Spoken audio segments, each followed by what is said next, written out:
কয় ফোঁটা রক্ত দিয়েছেন, হায় রে হায়, এক ফোঁটা রক্ত কোনদিন আমি আমার মার জন্মদিনে এত কষ্টের পরে যখন ডাক্তাররা আমাকে আমার মায়ের সামনে আনা হলো, এবার মা কি বলে?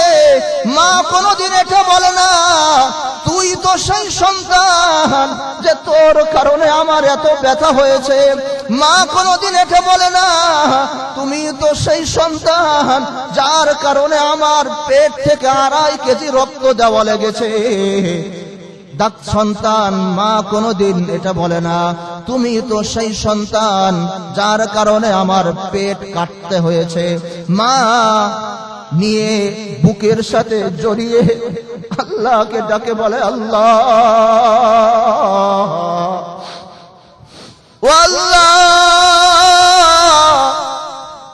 আমার মাথার ভিতরে যতগুলো চুল আছে এই পরিমাণ হায়াত তুমি আমার সন্তানকে দিয়ে দাও।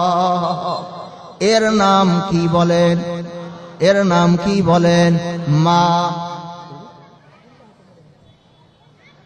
এর নাম কি বলেন? মা। এজন্য যদি আল্লাহকে পেতে চান মার মাধ্যম ছাড়া কোনো উপায় নেই। বাইজিদ বুস্তামির নাম শুনছেন কিনা বলেন, কথা বলেন। আরে বাইজিদ বুস্তামি তাহাজ্জুদ দিয়ে আল্লাহর ওলি হয় নাই, বাইজিদ বুস্তামি তাবলীগে গিয়ে আল্লাহর ওলি হয়নি, বাইজিদ বুস্তামি পীরের মুরিদ হয়ে আল্লাহর ওলি হয়নি। এই বাইজিদ বুস্তামিকে আল্লাহ রাব্বুল আলামিন মায়ের দোয়ার বরকতে 1 সেকেন্ডে আল্লাহর ওলি বানিয়ে দিয়েছেন। এজন্য জিজ্ঞাসা করতে চাই মার দর নেওয়ার দরকার আছে না নাই? 2টা হাত আল্লাহকে দেখিয়ে বলো, ও আল্লাহ,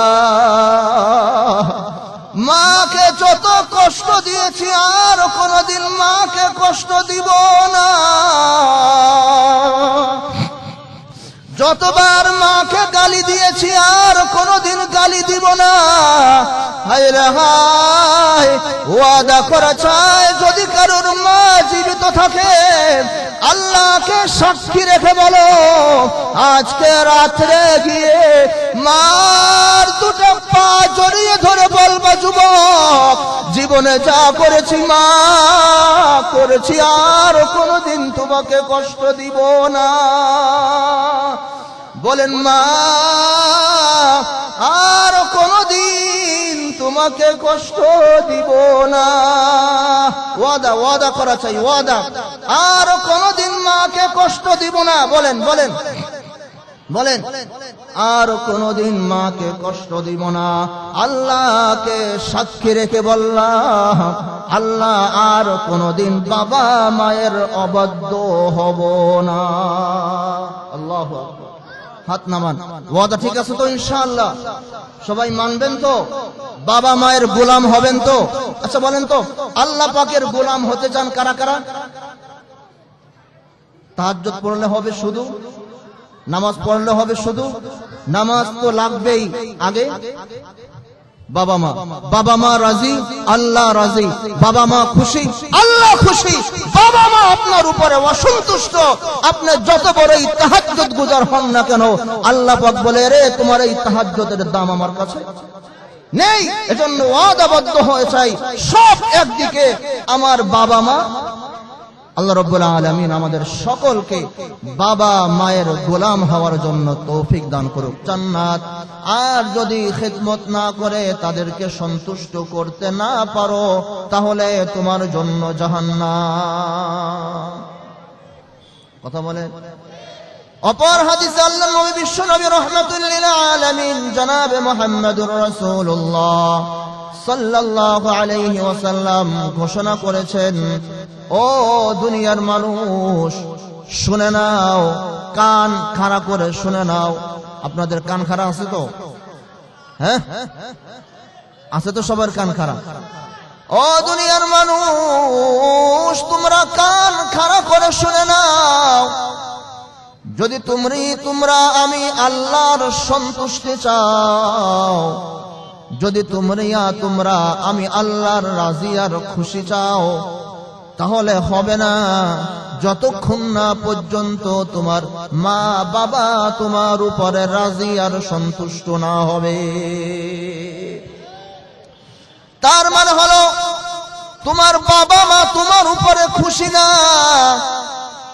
আর তুমি বড় হাজি আর গাজী, বড় পাজি, বড় তাবলিগওয়ালা, বড় পীরওয়ালা, বড় পীরের মুরিদ, কিন্তু তোমার মা বাবা তোমার উপরে খুশি না।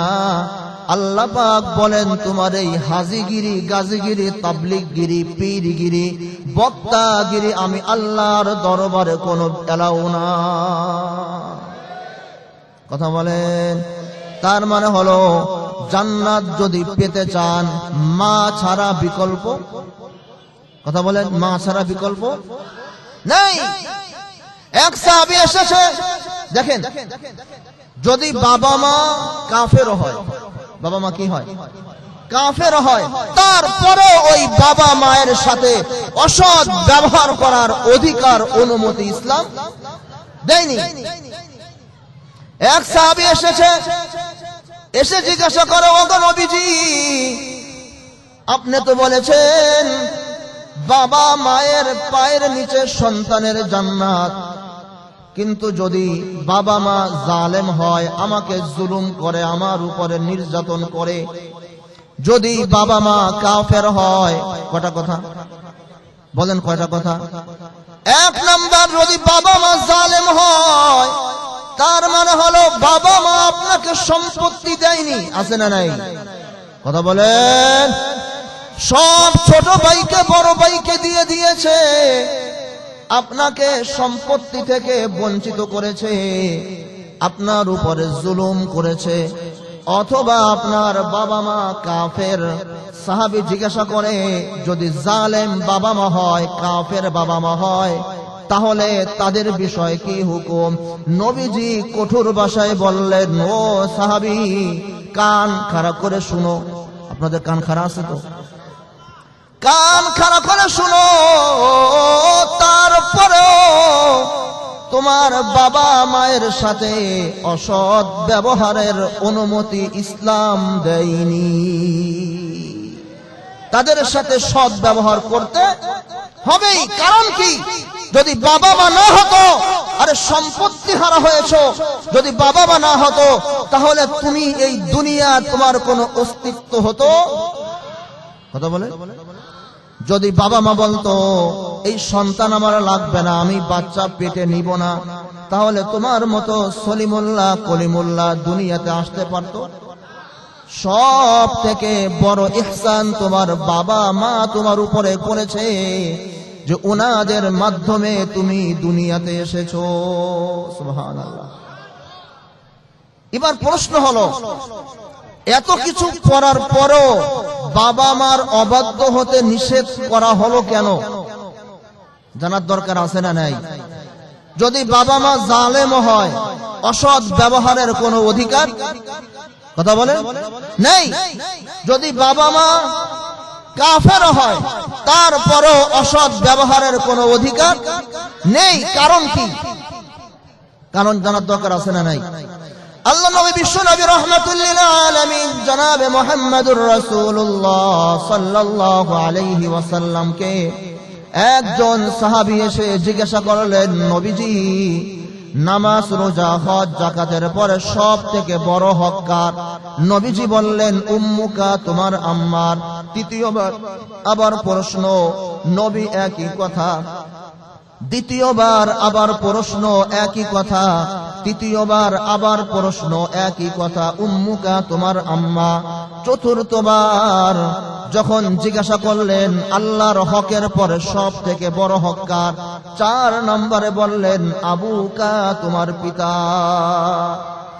প্রশ্ন হলো, পরপর 3 বার মায়ের কথা বললেন কেন? জানার দরকার আছে না নাই? কথা বলেন, জানার দরকার আছে না নাই? ও দুনিয়ার মানুষ, কান খাড়া করে শুনে নাও। তুমি দুনিয়াতে আসার পেছনে আজকে তুমি ডাক্তার, তুমি ইঞ্জিনিয়ার, তুমি ব্যারিস্টার, তুমি আলেম, তুমি জালেম, তুমি এই, তুমি সেই, তুমি বড় নেতা, তুমি পাতি নেতা, মেজো নেতা, শ্বেত নেতা, ছোট নেতা, নেতার ভাই, ভাইয়ের ভাইয়ের ভাইয়ের পরের ভাই, আছে না নাই? যতই তুমি হও না কেন, তোমার এই সব কিছু হওয়ার পিছনে তোমার মা তোমার জন্য বড় বড় 3টা কষ্ট করেছে। কয়টা? সবাই বলেন, কয়টা কষ্ট করেছেন? 3টা কষ্ট আমাদের জানার দরকার আছে না নাই? সংক্ষেপে বলবো।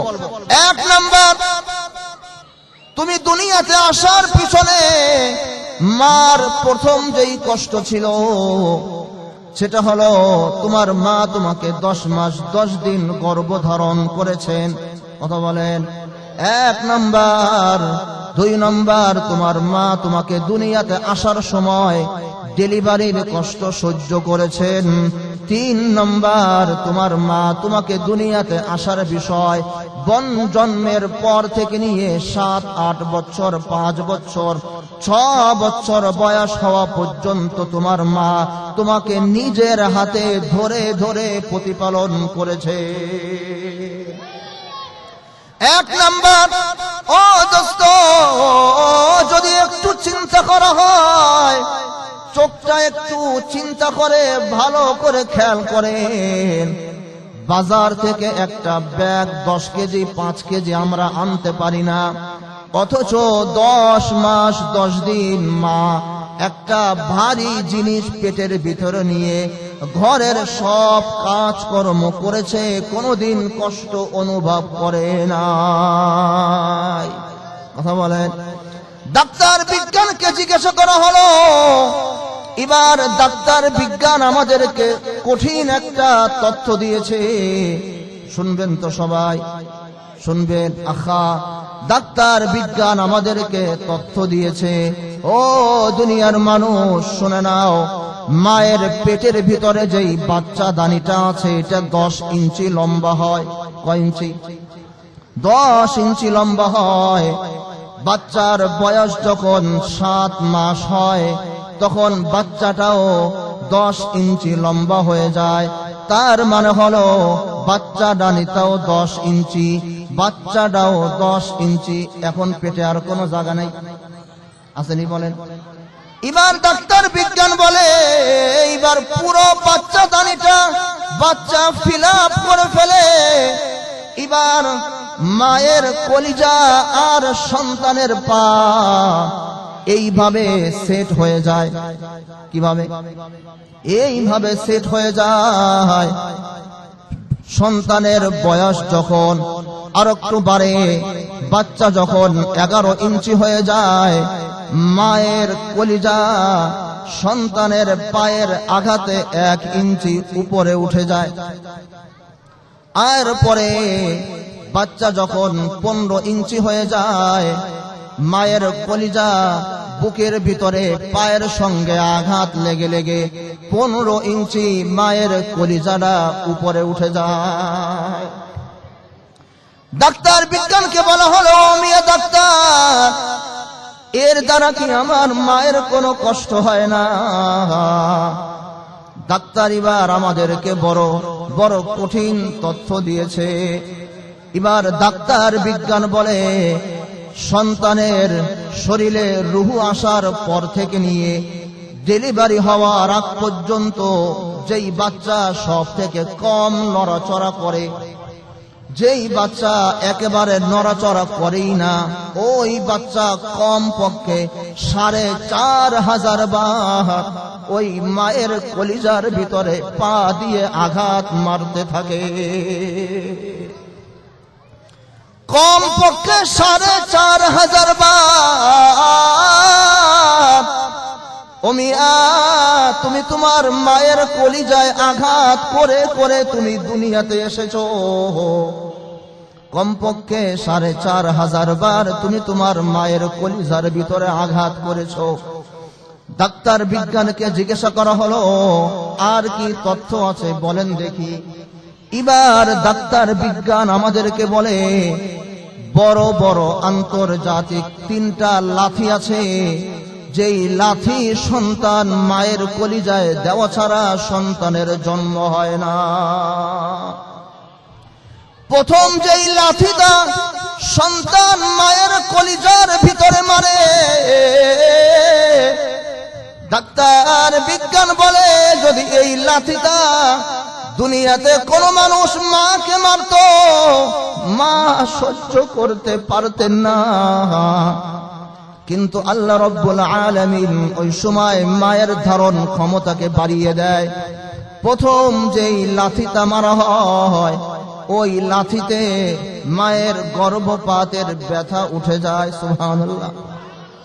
বলে ব্যথা তো উঠে না, তার মানে হলো আল্লাহ পাকের হুকুম হয় নাই লাথি মারার, নড়াচড়া করার হুকুম হয়নি, যার কারণে ব্যথাও উঠে না। এবার যখন প্রথম লাথি মারা হয়, ওই লাথির সাথে সাথে ডেলিভারির ব্যথা শুরু হয়ে যায়।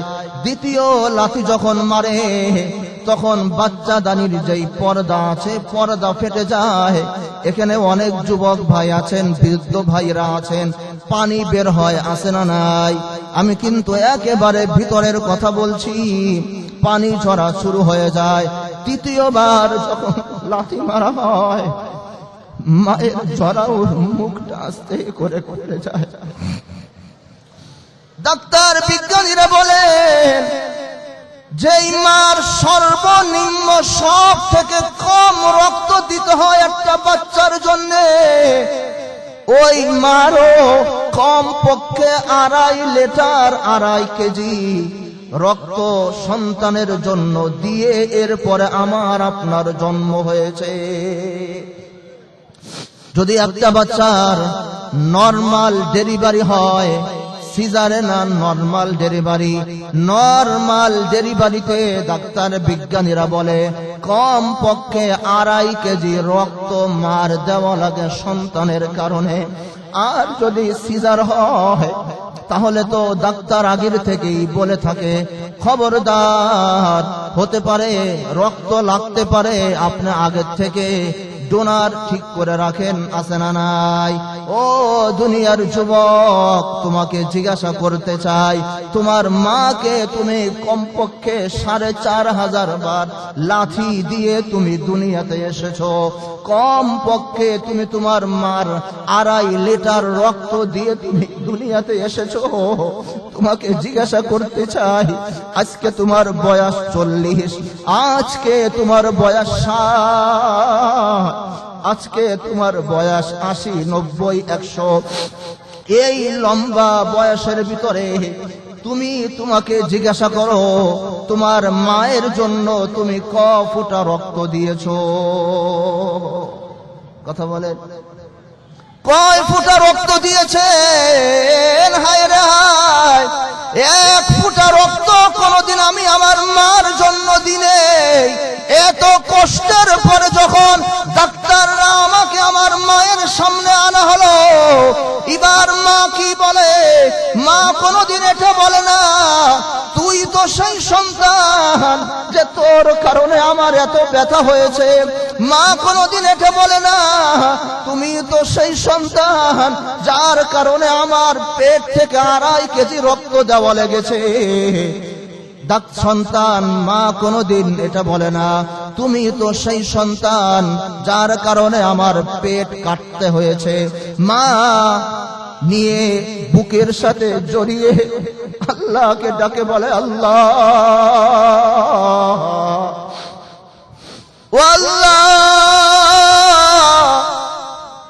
আমার মাথার ভিতরে যতগুলো চুল আছে এই পরিমাণ হায়াত তুমি আমার সন্তানকে দিয়ে দাও। এর নাম কি বলেন? এর নাম কি বলেন? মা। এর নাম কি বলেন? মা। এজন্য যদি আল্লাহকে পেতে চান, মার মাধ্যম ছাড়া কোনো উপায় নেই। বাইজিদ বুস্তামির নাম শুনছেন কিনা বলেন? কথা বলেন। আরে বাইজিদ বুস্তামি তাহাজ্জুদ দিয়া আল্লাহর ওলি হয় নাই, বাইজিদ বুস্তামি তাবলিগে গিয়ে আল্লাহর ওলি হয়নি, বাইজিদ বুস্তামি পীরের মুরিদ হয়ে আল্লাহর ওলি হয়নি। এই বাইজিদ বুস্তামিকে আল্লাহ রাব্বুল আলামিন মায়ের দোয়ার বরকতে 1 সেকেন্ডে আল্লাহর ওলি বানিয়ে দিয়েছেন। এজন্য জিজ্ঞাসা করতে চাই, মার দর নেওয়ার দরকার আছে না নাই? 2টা হাত আল্লাহকে দেখিয়ে বলো, ও আল্লাহ, মাকে যত কষ্ট দিয়েছি আর কোনোদিন মাকে কষ্ট দিব না। যতবার মাকে গালি দিয়েছি আর কোনোদিন গালি দিব না। হায় রে হায়, ওয়াদা করা চাই, যদি কারোর মা জীবিত থাকে আল্লাহকে সাক্ষী রেখে বলো, আজকে রাত্রে গিয়ে মার 2টা পা জড়িয়ে ধরে বলবা, যুবক, জীবনে যা করেছি মা করেছি, আর কোনোদিন তোমাকে কষ্ট দিব না। বলেন, মা, আর কোনোদিন তোমাকে কষ্ট দিব না। ওয়াদা, ওয়াদা করা চাই, ওয়াদা, আর কোনোদিন মাকে কষ্ট দিব না। বলেন বলেন বলেন, আর কোনোদিন মাকে কষ্ট দিব না। আল্লাহকে সাক্ষী রেখে বললাম, আল্লাহ, আর কোনোদিন বাবা মায়ের অবাধ্য হব না। আল্লাহু আকবার। হাত নামান। ওয়াদা ঠিক আছে তো ইনশাআল্লাহ? সবাই মানবেন তো? বাবা মায়ের গোলাম হবেন তো? আচ্ছা বলেন তো, আল্লাহ পাকের গোলাম হতে চান কারা কারা? তাহাজ্জুদ পড়লে হবে শুধু? নামাজ পড়লে হবে শুধু? নামাজ তো লাগবেই। আগে বাবা মা, বাবা মা রাজি, আল্লাহ রাজি। বাবা মা খুশি, আল্লাহ খুশি। বাবা মা আপনার উপরে অসন্তুষ্ট, আপনি যত বড়ই তাহাজ্জুদ গুজার হন না কেন, আল্লাহ পাক বলে, রে, তোমার এই তাহাজ্জুদের দাম আমার কাছে নেই। এজন্য ওয়াদাবদ্ধ হয়ে চাই, সব একদিকে আমার বাবা মা। আল্লাহ রাব্বুল আলামিন আমাদের সকলকে বাবা মায়ের গোলাম হওয়ার জন্য তৌফিক দান করুক।